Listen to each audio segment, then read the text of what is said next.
at 154. That was my train of thought. But when he said he didn't want to fight me because I wasn't basically big enough, I looked at him like, huh?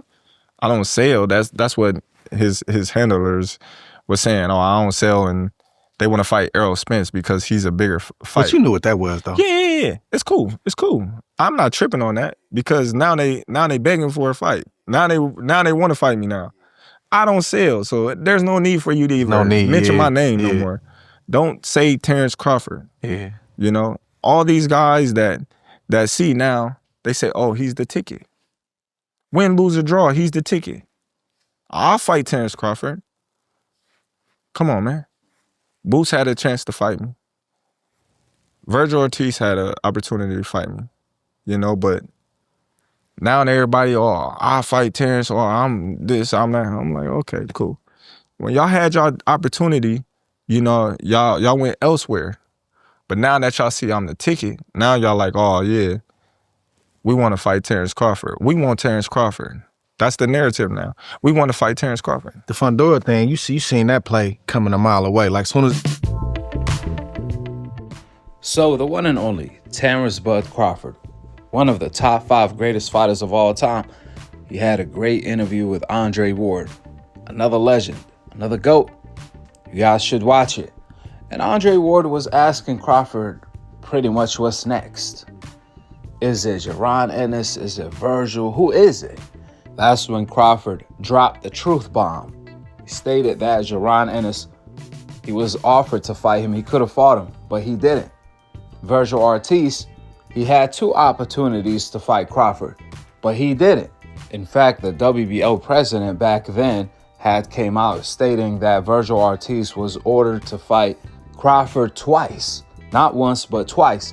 And Vergil Ortiz turned down the fight every single time. But now, they want to fight Crawford, but now we supposed to believe they want to fight Crawford. Perhaps it's true. Crawford is the prize now. Crawford is the face of boxing. But Crawford told them it's too late.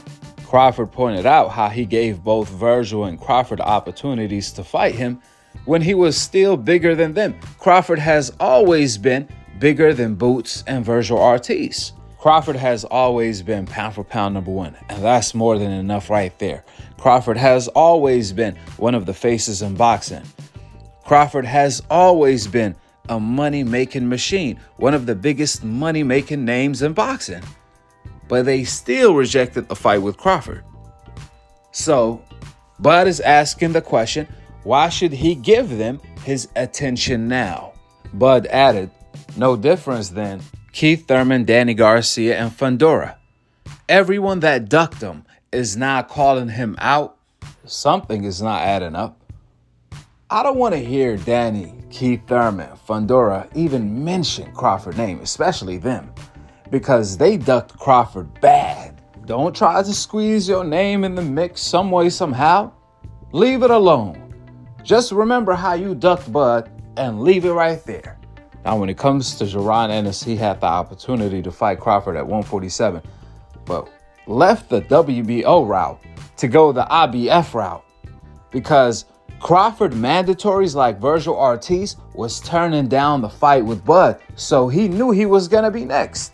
So clearly his handlers had to get him out of Bud way, out of the smoke way. BLK tried to make the fight happen to no avail. However, when Crawford moved up to 154, man, Boots was calling out Crawford nonstop. And then when Turkey presented Boots with the Vergil Ortiz fight at 154, he said, no, I'm not ready to move up to 154. I'm like, scratching my head thinking, what? But he was calling out Crawford the whole time. And now he needs another tune-up to fight before fighting Vergil Ortiz or any champion. In the meantime, you guys want us to believe Boots was ready and willing to fight Crawford at 154. Be real. Stop the cap. If you're not ready for a contender at 154 like Vergil Ortiz, how the hell you gonna be ready for pound number 1? I mean, you see Boots say, I'm not gonna watch Crawford next fight with Madrimov. Then he's there, watching the fight. You see Boots actually help Canelo to beat Crawford. He reached out to Canelo. And then after the fight, he said, I didn't watch the fight. Like, bruh, come on, man. Mind you, Bud never said anything bad about Boots. If anything, he always been in support of Boots. However, if Boots felt like that about Bud, then he should have got it out of his chest when he was presented the fight at 147. Last but not least, when it comes to Vergil Ortiz, man, I've been contacting Bud team, telling them, y'all gotta jump on Vergil Ortiz. He's hot right now. That's before the Porter fight and after the Porter fight. I was telling them, if y'all can't get Spence, forget about him for the moment in time. Y'all can apply pressure by fighting Vergil Ortiz. If Bud stops Vergil Ortiz, man, it's going to be another statement. Another knockout statement, just like the Porter statement, just like the Kell Brook, Benavidez statement, Jeff Horn, Mir Khan, Mean Machine, KO statements at 147. Bud was trying to do that. And Vergil Ortiz turned down the fight not once, but twice. And that's why Bud stated what he said.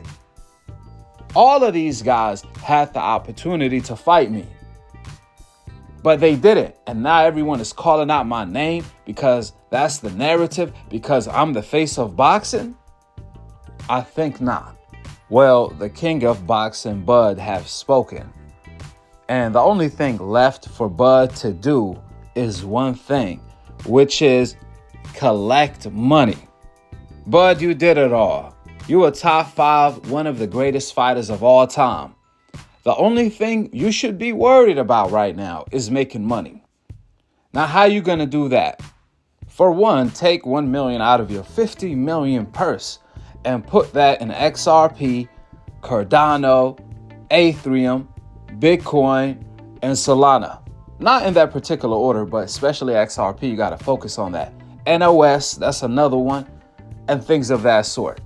That's outside of the ring. Inside of the ring, go after Canelo. And I'm not talking about fighting Canelo for the second time. Forget about Canelo. He's done.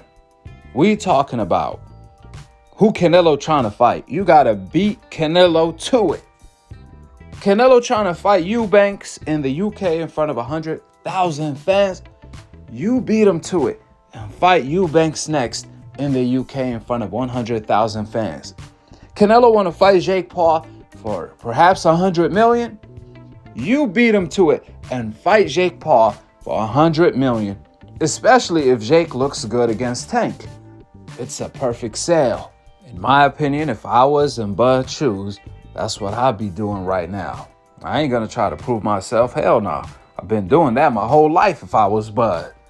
And no one gave me the credit. Well, F the credit, Bud is already a top 5, one of the greatest fighters of all time. Only fighters in history did it. And guess what? The only thing Bud needs to be worried about now is cash, not credit.